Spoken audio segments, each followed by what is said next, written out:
toutes nos forces de mettre en œuvre le contrat de StarTimes.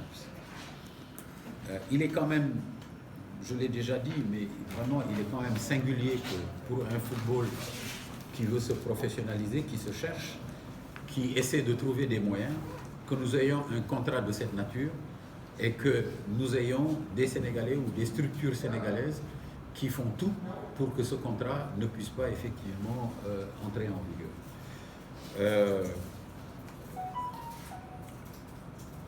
Il nous a été vraiment présenté plus que de raison qu'il y avait un conflit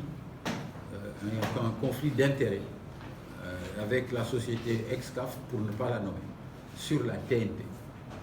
Nous avons expliqué depuis plus d'1 an que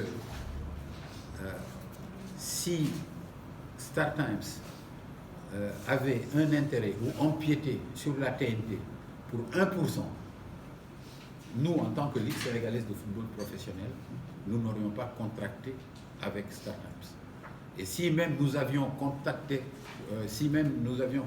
avec StarTimes et que nous nous en rendions compte plus tard, à ce moment-là, nous aurions dénoncé le contrat. Parce que c'est l'État du Sénégal qui a accordé cette exclusivité et nous respectons cette exclusivité, mais à 100%. Nous avons ici en présence puisque c'est une question de décodeur avant, 2 décodeurs. Le premier décodeur qui a été présenté par StarTimes est un décodeur qui a 2 entrées. Une entrée DTH, direct to home, exactement comme celui de Canal+, et une entrée TNT. Sauf que l'entrée TNT ne peut être validée que s'il y a un accord entre StarTimes et Excaf. Du fait qu'il n'y a pas un accord, personne, vous, Abidjalo, vous ne pouvez pas acheter ce décodeur et ensuite utiliser l'entrée TNT parce que Excaf n'a pas donné à StarTimes la possibilité que la TNT soit active. Et donc, on a fait un peu un mélange des genres pour dire que c'est la TNT, il y a de la TNT, etc.